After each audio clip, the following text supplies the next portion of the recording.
Bonjour à tous, merci d'être avec nous ce matin à Cannes Série très tôt, 9h du matin, pour le lancement de cette projection, une projection et une masterclass surtout que vous pourrez retrouver sur le site de Cannes Série dès jeudi. On a avec nous justement Jérémy Saint qui a réalisé cette série Parlement, un phénomène critique et public qui a très très bien marché en début d'année. Du coup, je vais demander à Jérémy de venir lancer la projection aussi. Vous pouvez l'applaudir. Hop, bonjour Jérémy. Bonjour. Alors comment est-ce que, pour les gens qui n'auraient pas vu justement Parlement, comment est-ce qu'on pourrait introduire en quelques phrases cette série, un mélange entre The West Wing et VIP, on va en parler tout à l'heure pour la masterclass. Comment est-ce que pour ce pilote, tu souhaiterais introduire ça aux scolaires avant qu'on en parle plus avant avec tous les gens qui seront sur Cannes Série Live?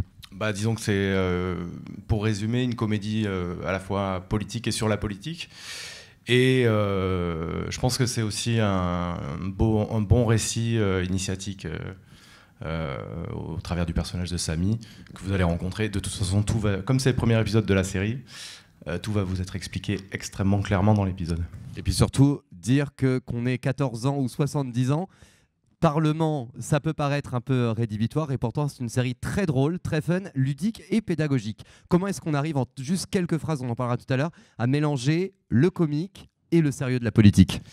C'est essayer d'être, on va dire, dans une forme de légèreté et on va dire dans les mœurs et un traitement extrêmement précis par contre de tout ce qui est de l'ordre de la politique.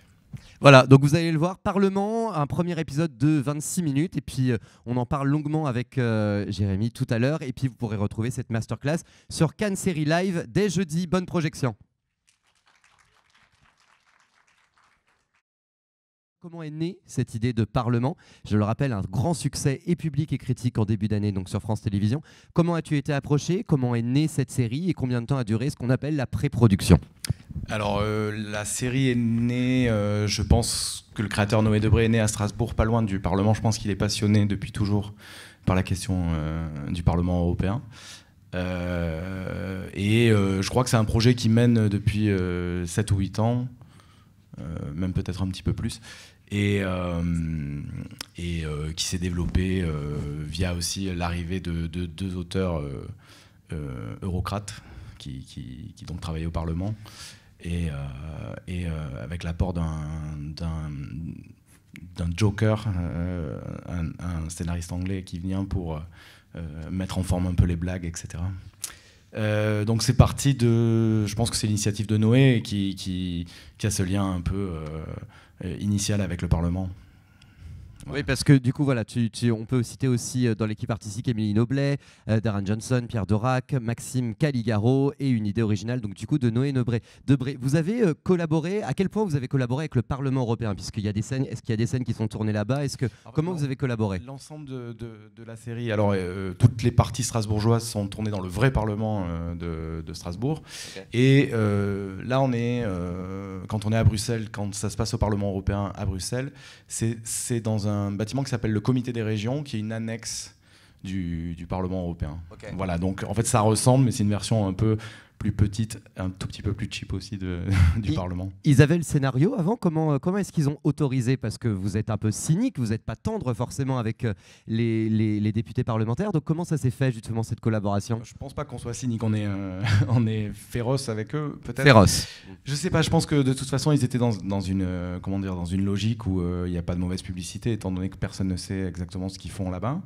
Et non, mais je pense aussi, je pense que se laisser moquer, c'est une bonne manière de se rendre sympathique aussi. Puis je disais cyniques, mais ils sont loin d'être antipathiques, ces personnages, notamment ce député européen joué par un Philippe Duquesne assez impressionnant dans la série, comme d'habitude. Comment, d'un point de vue de mise en scène, tu as fait les repérages là-dessus? Parce que c'est ce qu'on voit, alors je vais un peu te rapprocher de Stanley Kubrick d'ailleurs, je pense que tu vas... Mais au niveau de on a une espèce d'atmosphère d'enfermement, tu utilises utilise ces longs couloirs du Parlement européen, mais je suppose que ça a dû être un petit bazar de mise en scène. Donc comment est-ce que ça s'est passé les repérages et comment est-ce que tu as prévu tes plans là-bas? Est-ce qu'avant tu savais ce que tu allais filmer? Est-ce que ça s'est fait sur le plateau? Parce que c'est un espace très fermé, on a l'impression d'être vraiment dans un labyrinthe dans cette série. Alors comment ça s'est fait?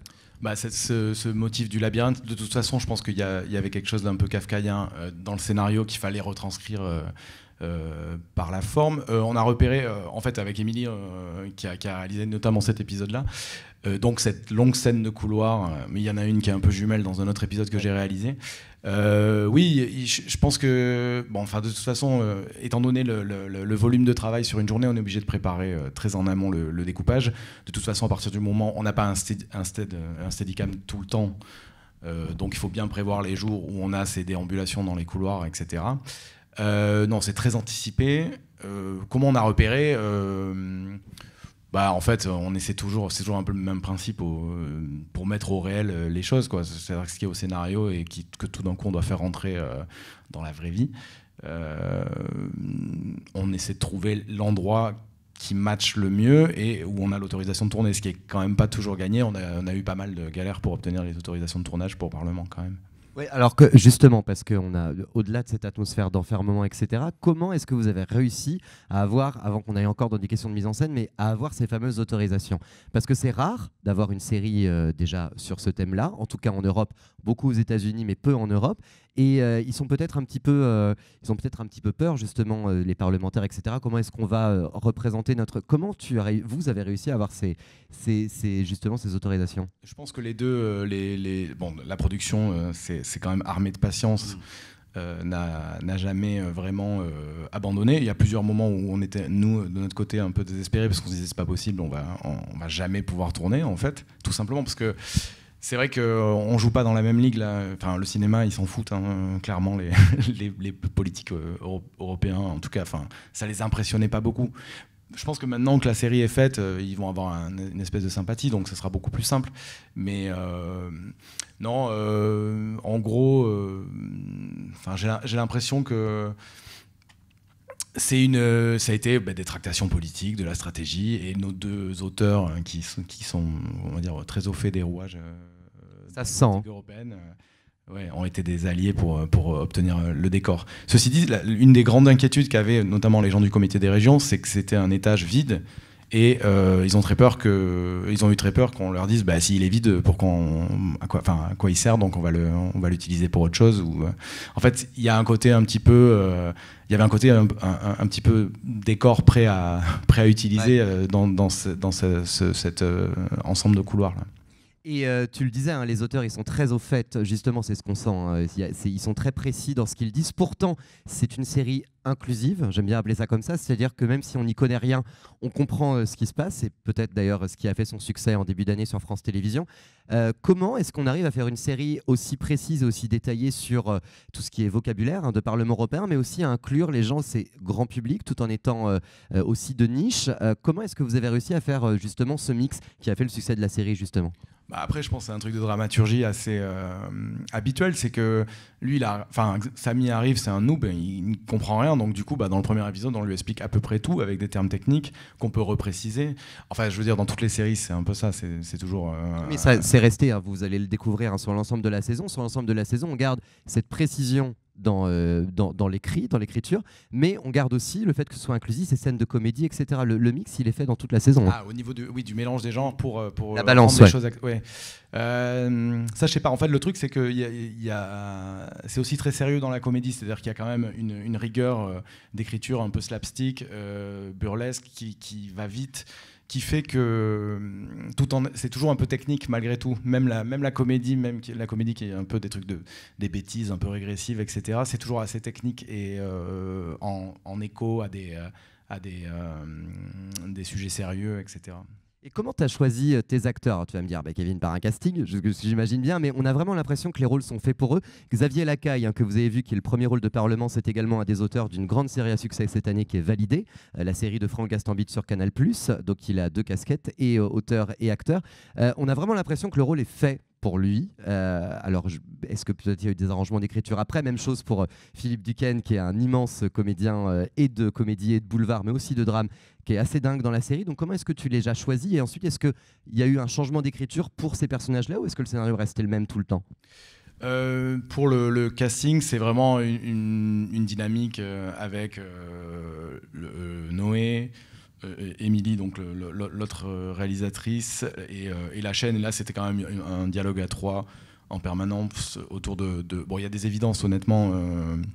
William Nadilam, quand on l'a vu, c'était assez évident. La directrice de casting, Laure, avait entamé quand même tout le processus un peu en amont de notre arrivée même. Pour moi, Xavier, je le connais bien parce qu'il coécrit Tétard que je réalise. Et je le connais bien de la Fémis, parce qu'on est un ancien de la Fémis. Fémis, une école de cinéma de Paris réputée. Et pour moi, Xavier, c'était tellement évident à la lecture. Enfin, au bout de 5 lignes, j'étais persuadé que ça devait être lui. Voilà, après, il a passé des essais, on a fait un peu le processus habituel, mais de toute façon, j'ai l'impression que ce qui va déterminer la tonalité, c'est le casting, c'est moins la direction d'acteur que le casting.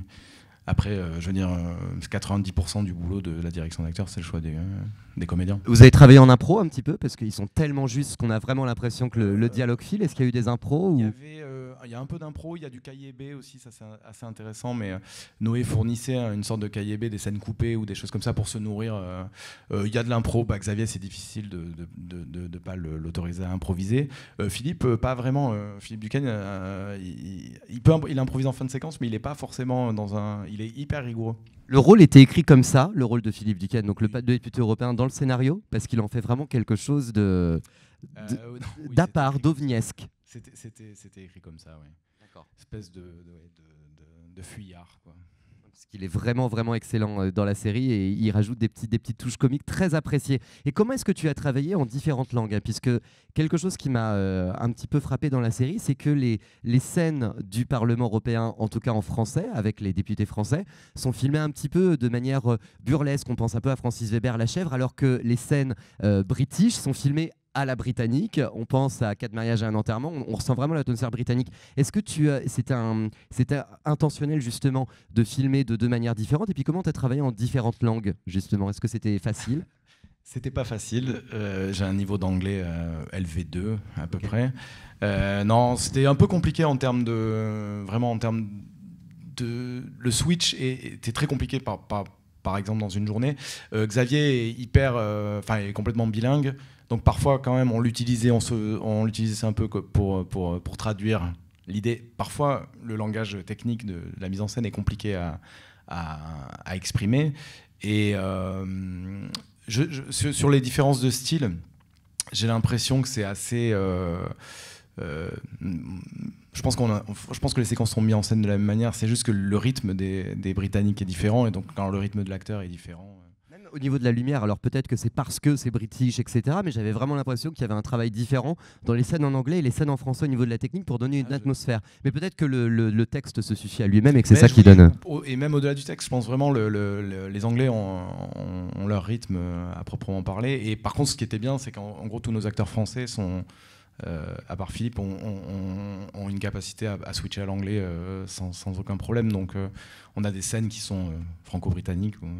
Voilà. Et ça s'est passé comment avec... Est-ce que vous avez eu des consultants, des gens justement, parce que c'est tellement précis, et puis c'est ce qu'on voyait quand la série a été diffusée en début d'année, il y a beaucoup de parlementaires qui ont dit mais c'est vraiment ça, c'est ça qu'il se passe, etc. Est-ce que vous avez été aidé par des gens du Parlement, des consultants dans le scénario qui vont dire ça se passe comme ci, comme ça? Comment est-ce que tu as fait pour rapprocher autant de la réalité d'un Parlement européen? Ça a l'air burlesque, mais c'est comme ça que ça se passe, hein. Maxime et Pierre ont une expérience et ils continuent à travailler au Parlement, donc en fait c'est des insiders en soi. Et oui, on allait chercher un peu, peut-être eux allaient chercher chez des amis des anecdotes, voilà, des petits off, pour essayer de retranscrire vraiment la véracité du truc. Ça ne se passe pas exactement comme ça non plus, je crois.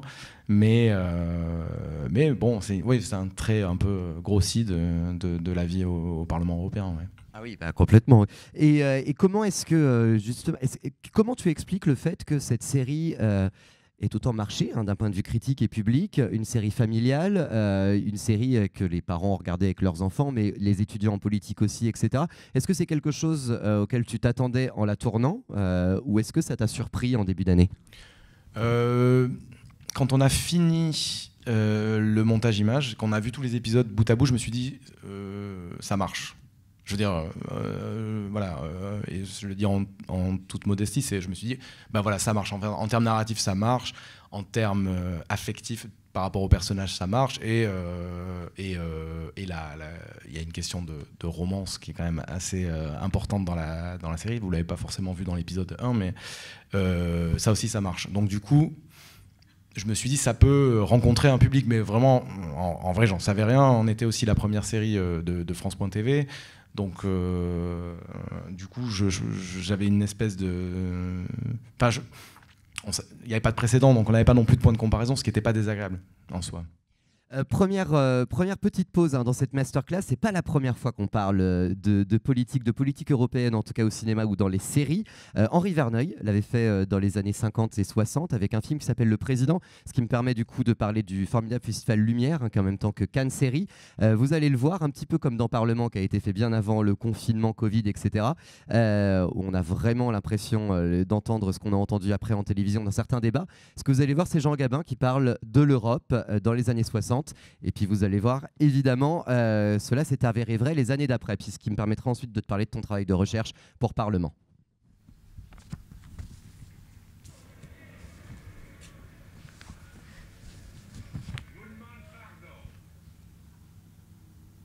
À l'énoncé de tous ces titres, je réalise la folie de mon entreprise. En vous présentant ce projet, je ne vous demandais pas seulement vos voix, je vous demandais d'oublier ce que vous êtes. Un instant d'optimisme. C'est sans doute à cet optimisme que M. Chalamont faisait allusion tout à l'heure, en évoquant mes bons sentiments et mes rêves périmés. La politique, messieurs, devrait être une vocation. Je suis sûr qu'elle l'est pour certains d'entre vous, mais pour le plus grand nombre, elle est un métier. Un métier qui ne rapporte pas aussi vite que beaucoup le souhaiteraient et qui nécessite de grosses mises de fonds. Une campagne électorale coûte cher. Mais pour certaines grosses sociétés, c'est un placement amortissable en 4 ans. Et pour peu que le protégé se hisse à la présidence du Conseil, alors là, le placement devient inespéré. Les financiers d'autrefois achetaient des mines à Djelitzer ou à Zoa. Eh bien, ceux d'aujourd'hui ont compris qu'il valait mieux régner à Matignon que dans l'Oubangui, et que de fabriquer un député coûtait moins cher que de dédommager un Rouennais.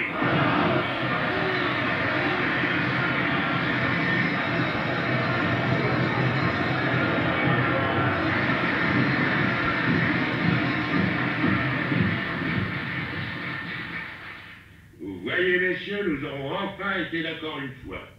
Je partirai au moins avec l'estime de mes adversaires. Et maintenant, permettez-moi de conclure. Vous allez faire avec les amis de M. Chalamont l'Europe de la fortune contre celle du travail, l'Europe de l'industrie lourde contre celle de la paix. Eh bien, cette Europe-là, vous la ferez sans moi, je vous laisse. Le gouvernement maintient son projet, la majorité lui refusera la confiance et il se retirera. Il y était préparé en entrant ici. J'ajouterai simplement pour quelques-uns d'entre vous. Réjouissez-vous, fêtez votre victoire, vous n'entendrez plus jamais ma voix. Et vous n'aurez jamais plus à marcher derrière moi. Jusqu'au jour de mes funérailles. Funérailles nationales que vous voterez d'ailleurs à l'unanimité. Et ce dont je vous remercie par anticipation.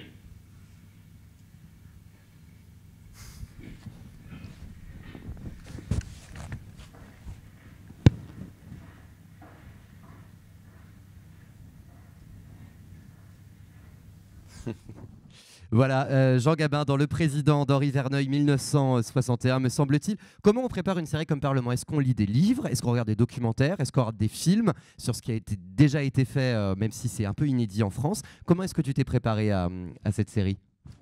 Alors je connaissais pas du tout ce film. La séquence est assez folle parce qu'il y a un Weepan et tout comme dans Parlement, mais je l'avais jamais vu, donc j'ai pas copié. Comment on se prépare? Non, j'ai re-regardé un peu VIP, pas The West Wing. Dont on va montrer un truc tout à l'heure, ok. Oui, j'ai re-regardé un peu VIP. J'ai découvert The Sick of It que je connaissais pas. Non, je me suis pas spécialement renseigné. Enfin, je veux dire, ça s'est fait plutôt au long cours dans la préparation. Même d'un point de vue visuel, t'as pas eu des choses de référence? Tu t'es fait confiance? T'as pas été voir un petit peu ce qui se faisait? On travaille toujours sur des moodboards au moins pour montrer vers où on veut aller, mais les moodboards c'était un peu le cheminement habituel, trouver des séries qui s'apparentent visuellement. Mais on a quand même trouvé une identité en dehors de ce moodboard, c'est-à-dire qu'on est sorti un peu toujours avec cette histoire de décor. En fait, c'est toujours compliqué de procéder en amont, en préparation, si on n'a pas le décor. Si on n'a pas la main sur le décor, c'est compliqué. Donc du coup, il ne faut pas trop anticiper, à mon sens, tant que le décor n'est pas fixé. Décor qui est d'ailleurs comme un personnage dans la série. C'est un autre personnage, clairement, un autre personnage principal de la série. Encore une fois, moi, j'ai été un peu frappé par le fait que tu arrives à créer de l'énergie dans les dialogues, tout avec un bordel, pardon pour le vocabulaire de mise en scène, c'est-à-dire que tu les suis dans cette espèce de labyrinthe. Combien de minutes utiles, alors combien tu as pu tourner de temps par jour? Est-ce que tu n'as pas été bloqué justement par une limite de temps? Parce qu'on a vraiment l'impression, enfin moi quand j'ai regardé, que ça devait être compliqué à mettre en place. Le texte est lourd, de longs plans séquences, avec justement ces labyrinthes. Comment tu as fait pour faire tout ça? En termes de minutes utiles, on était aux alentours, je pense, de 7 minutes utiles, ce qui est quand même conséquent. Après, il y a des choses qui sont plus simples que d'autres, c'est-à-dire toutes les séquences de bureau qui ont été tournées en dernier, notamment tout l'épisode qui est en huis clos dans le bureau, sont plutôt simples de caméra à mettre en place. En fait, ce qui fait qu'une mise en place est bonne, c'est l'énergie des comédiens dans un premier temps et l'excellence de la chef opératrice, qui derrière captent aussi leur énergie. Mais c'est sur les déambulations comme ça, en fait, c'est vraiment ça, c'est l'accord des deux. C'est moins une histoire de découpage en amont et de préparation que d'être bien là sur le moment, sur le plateau pour capter l'énergie des comédiens. Comment s'appelle la chef opératrice de Lucie Bodino. Comment tu as travaillé? C'est la première fois que tu travaillais avec elle ou tu avais déjà travaillé? Elle aussi était à la Fémis, je la connaissais quand même un petit peu. D'accord, parce que incroyable. On travaillait ensemble. C'est la chef opératrice habituelle de Émilie, et on a choisi de travailler avec une seule chef op. Tu parlais de VIP, alors je ne sais pas si les collégiens lycéens qui sont dans la salle ou ceux qui nous regardent sur Cannes Série Live connaissent cette série incroyable diffusée en France sur OCS, aux États-Unis sur HBO, une série dont la dernière saison a été tournée d'ailleurs l'année dernière, une série comique qui parle cependant de la vie d'une vice-présidente républicaine, et effectivement, Parlement m'a beaucoup fait penser à VIP dans son énergie, dans ses personnages complexes tout en étant burlesques mais qui collent à la réalité. Un petit extrait de VIP peut-être, et puis on continue de parler du casting féminin après de la série Parlement. Alors je sais pas si on peut lancer l'extrait de VIP. Voilà. Okay. All right, this is kind of a half an idea. All right, so the idea is if you're a fireman, putting a wet blanket on something. You are late? Yes, and I am incredibly sorry. I was not in my own apartment last night. I overslept. Okay, having a massive stroke is an excuse for coming in late to this office. Having sex is absolutely not damn. Quite right. Although, in my defense, I didn't even think you'd be here. Why? Well, there's the briefing of the fiscal responsibility bill at the White House. I assumed you'd be there. I wasn't invited. What? This is happening Right now. Look at POTUS. He did this with the defense budget briefing 2 weeks ago. God. Where's You Amy? get a gag on top of Rick! it. Why didn't I know about this? I'm going. They can't keep me out there. Voilà, VIP qui est un peu la grande sœur américaine de Parlement, on pourrait le dire. Ce qui me fait penser à une petite question. Est-ce que tu avais pensé, avant qu'on parle du casting féminin de Parlement, est-ce que tu avais pensé à plusieurs saisons, déjà dès le début? Parce que est-ce qu'il y aura une autre saison de Parlement d'ailleurs? Et est-ce que vous avez imaginé cette série comme en différentes saisons, comme VIP, qui devait être à la base qu'une seule saison et puis qui en a duré 6? Alors oui, il va y avoir une saison 2. Non, on n'y a pas du tout pensé avant. Enfin, je veux dire, pour la saison 1, la marche était suffisamment haute pour ne pas trop anticiper sur une saison 2. Saison 2 qu'il y aura. Et pour notre plus grand bonheur, comment tu as choisi du coup ton casting féminin? Je pense d'ailleurs à cette députée parlementaire qui travaille pour la Ligue conservatrice britannique, qui est assez dingue. Est-ce que c'est une dire de cast britannique qui les a choisis? Est-ce que c'est toi? Comment ça s'est fait pour les filles de Parlement? Jane, c'est une star en fait australienne, vraiment une star en Australie qui vit en Europe. Non, là, oui, enfin, c'est vraiment venu de Noé, pour le coup. Il s'était projeté sur elle. Le créateur, donc l'idée originale. Et du coup, comme elle a accepté, ça a été beaucoup plus simple. Elle a amené beaucoup, enfin vraiment, quand je dis que c'est une star, c'est vraiment je sais pas, l'équivalent de Florence Foresti, j'allais dire. Ouais, voilà, c'est de cet ordre-là. Oui, donc c'est vraiment l'idée venue de Noé d'engager Jane.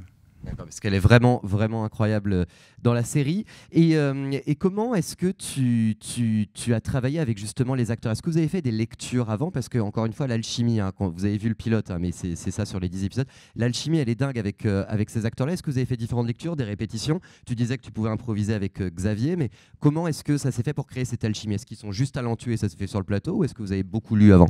Alors, si je suis très honnête, c'est juste parce qu'ils sont talentueux que ça s'est fait sur le plateau. D'accord. On n'a pas beaucoup préparé, on a fait des lectures, on les a vraiment bien choisis et ça a matché avec tous. Et ils ont matché entre eux, ce qui n'est pas forcément toujours évident. Mais non, c'est des machines de guerre, tous.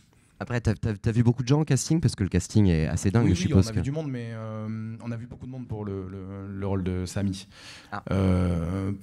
Lise, on a vu sa tape et c'était réglé. On a tout de suite compris que c'était bon. Et non, ouais, c'est vraiment des gens extrêmement rigoureux. Et donc, en fait, c'est beaucoup plus simple de travailler avec des comédiens extrêmement rigoureux. On n'a pas eu vraiment le temps de faire des lectures. On a fait une session de lecture où on a un peu retouché les textes. Parce qu'on sent quand même un travail assez rigoureux, donc si tu me dis qu'il n'y a pas de lecture, écoute, ils sont vraiment très très très talentueux. Avant qu'on lance un extrait de The West Wing, qui est une série importante aussi aux États-Unis, peut-être la série qui a lancé toute cette vague de séries politiques, une série quand même tout à fait cynique, mais qui nous dit beaucoup du monde d'aujourd'hui alors qu'elle a 20 ans. Peut-être parler de cet acteur qu'on voit sur la droite qui est fascinant, hein, dès le pilote, et après, il a encore des scènes encore plus burlesques. Il a même des scènes assez émouvantes, hein, dans la suite de la série. Comment est-ce que tu l'as choisi? Est-ce que tu connaissais son travail? Et nous parler peut-être justement de sa construction du personnage, comment il est en plateau, parce qu'il est vraiment dingue dans la série. Philippe Duquesne. Moi, je suis biberonné des chiens. Enfin, c'est vraiment l'ADN de mon humour, je pense. Avec les Simpsons, c'est les deux trucs qui m'ont façonné. Non, Philippe, je sais pas, il est assez incroyable. Après, il est très... c'est un vrai pur instinctif du jeu.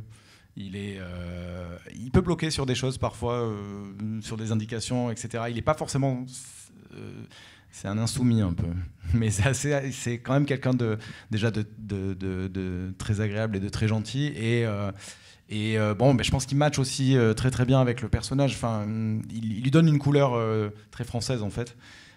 Française, dans le terme tu as raison, c'est ça. L'ancienne, quoi. Et puis il a une douceur, il a une tendresse, il est un peu naze aussi sur certains aspects. Il est très, je trouve qu'il était parfait pour Michel. Puis il y a une dynamique comique entre les deux qui est dingue, hein, un peu à la Francis Weber. Je parlais de La Chef tout à l'heure, mais c'est assez dingue. Ça, pareil, c'était écrit comme ça ou les deux se sont trouvés sur le plateau avec il y a des silences, hein, beaucoup entre les deux qui donnent beaucoup à la comédie. Comment ça s'est fait, cette alchimie? Les silences gênants, ça c'est oui, ils sont très très bons les deux. Ça pour le coup, il y en a qui sont écrits, mais ils les ont trouvés eux pas mal sur le plateau. Non, oui, c'était très bien écrit comme ça sur une espèce de rythmique burlesque. Je sais pas, oui, ils se sont tout de suite très très bien entendus. Et Xavier est facilitant aussi. C'est un catalyseur. Il arrive toujours il prend très très bien l'énergie des autres acteurs. C'est très important. Il en donne beaucoup. Hein. Il a beaucoup. Ah oui. Et Lise est du même ordre, c'est-à-dire c'est des acteurs autour desquels on peut graviter. Et ça, pour des seconds rôles, c'est vachement important, je pense, d'avoir des gens comme ça. Alors, avant de vous donner peut-être la parole, si vous avez des questions pour le réalisateur de Parlement, on a la chance de l'avoir avec nous aujourd'hui, et ici et sur Cannes Série Live. Peut-être encore une fois un extrait d'une autre série classique autour de la politique à voir absolument, à revoir. D'ailleurs, il y a un nouvel épisode qui a été programmé par HBO la semaine dernière autour de ce qui se passe en ce moment aux États-Unis. C'est The West Wing, multi-Emmy Awardisé, Golden Globisé, tout ce que vous voulez, avec Martin Sheen. Regardez, c'était sur HBO il y a quelques années. The President of the United States. Thank you very much. Thanks a lot. I wish I could spend more than a few minutes with you, but the polls don't close in the East for another hour, and there are plenty of election results still left to falsify. You know, with so many people participating in the political and social debate through call-in shows, it's a good idea to be reminded every once in a while. It's a good idea to be reminded of the awesome impact.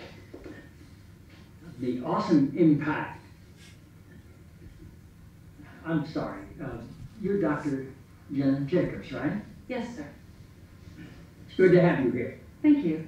The awesome impact of the airwaves and how that translates into the furthering of our national discussions, but obviously also how it can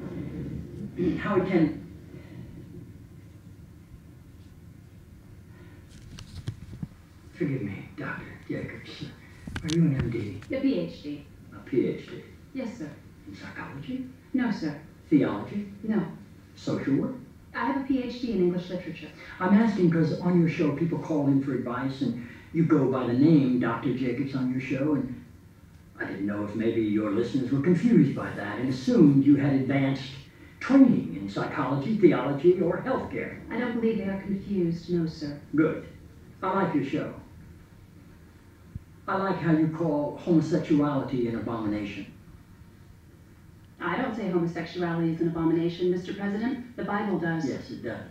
Leviticus 18:22. chapter and verse.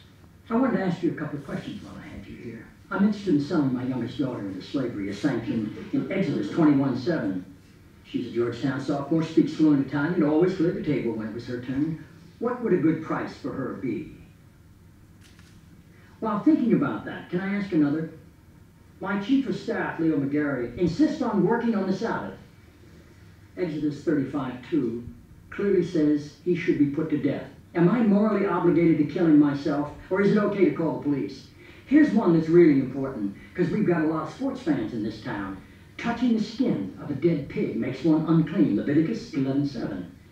If they promise to wear gloves, can the Washington Redskins still play football? Can Notre Dame? Can West Point? Does the whole town really have to be together to stone my brother John for planting different crops side by side? Can I burn my mother in a small family gathering for wearing garments made from two different threads? Think about those questions, would you? One last thing. While you may be mistaking this for your monthly meeting of the Ignorant Tight-Ass Club, in this building when the president stands, nobody sits.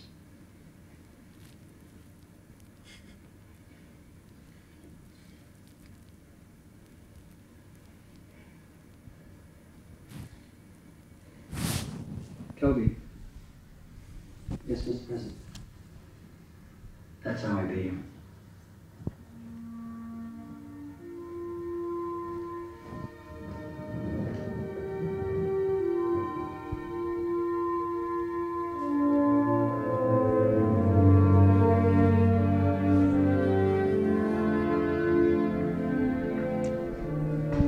Just take the crap off.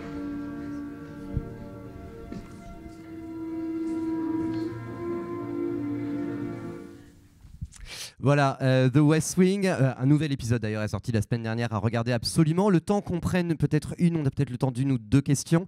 Te demander, puisque il y a beaucoup d'étudiants en cinéma qui vont nous regarder sur Cannes Série Live, peut-être tes séries et tes films de référence. Il doit y avoir 4 séries, 4 films qui t'ont donné envie de faire ce métier. Question horrible, je sais. Le temps d'avoir peut-être une de vos questions. Alors, les films. Jaws. Les Dents de la Mer. Badlands. Massacre à la tronçonneuse. Ok, première des années 70, Oui, le premier. des Ok. années 70. Abel Ferrara, c'est ça? Non, Toby Hooper. Ok. Avec Et- Abel Ferrara alors? Non. Non, Non, ah bon, très bien, autant pour moi. Et Peeping Tom de Michael Powell, Ok. et Le Voyeur. Et les séries, c'est compliqué. Les Simpsons, Malcolm, Lost et The Leftovers. Voilà. Ok, donc 2 séries de Lindelof, de Ouais. Damon Lindelof. Et comment dire, et du coup, oui, pour Massacre à la tronçonneuse, c'est qu'Abel Ferrara a fait sa propre version après, donc c'est Ouais. pour ça que la tête me tourne. Une version d'ailleurs un petit peu hard. Est-ce qu'il y a des questions dans la salle pour Jérémy Saint? Ou est-ce que je peux. Pas de questions? Je peux continuer moi-même? Très bien. Parce que moi, j'en ai encore autour de, justement de la suite. Comment est-ce que tu es en train de travailler sur la suite de Parlement du coup? Est-ce que tu suis un peu ce qu'ils font à l'écriture? Est-ce que tu attends qu'ils aient tout fini pour tout prévoir? Comment ça se passe pour la suite? Là, ils entament juste l'écriture de la saison 2. Donc, on a eu les arches on a eu une espèce de discussion sur les arches avec Noé, mais c'est tout. Pour l'instant, c'est vraiment, à mon avis, les débuts de l'écriture. Qui seront un petit peu inspirés de ce qui se passe cette année. Vous allez prendre en compte l'actualité ou comment ça se passe? J'en ai aucune idée. Non, il n'y a pas de référence, en tout cas, au Covid. Non, je pense qu'on suit, on suit quand même l'arche narrative sur le Brexit, qui est quand même assez importante dans la saison 1. Et qui évolue en plus en temps réel dans la vie. Donc, exactement. Et puis qui semble illimité en temps. Donc, du coup, non, pour l'instant, ils sont au début de l'écriture. J'imagine qu'on aura notre mot à dire sur les épisodes quand ils seront écrits, au moins en V1. Voilà, oui, parce qu'il y a des petites références à Boris Johnson qui sont très drôles dans les épisodes d'après. Du coup, est-ce que cette série a été vue à l'international, surtout dans d'autres pays d'Europe? Je pense notamment en Angleterre, puisqu'ils sont bien mis à l'honneur là-dedans. Est-ce que tu as eu des retours et des parlementaires et du public d'autres pays européens?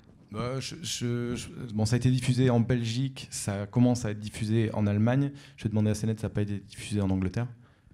Non, du coup, je regarde un peu sur Twitter ce qui se dit, mais non, j'ai pas eu de retour direct d'eurodéputés. Tu regardes sur Twitter ce qui se dit? Oui. D'accord. Oui, c'est bien, mais c'est rare qu'on le dise. Tout le monde le fait, mais personne ne le dit. Je suis un pur voyeur sur Twitter. Je fais que regarder. Il n'y a que des retours positifs sur cette série, donc je pense qu'à mon avis... globalement qu'il n'y a pas trop de haters, pour une fois. Je pense qu'on arrive au terme de cette masterclass. Merci beaucoup de nous avoir accordé un petit peu de temps ce matin. Et pour le public Cannes Série Live, Parlement a retrouvé donc sur France Télévisions une saison 2 en écriture. Regardez The West Wing également et regardez VIP, des séries de référence. Merci beaucoup. Je pense qu'on peut applaudir Jérémy Saint. Merci beaucoup. Merci Jérémy.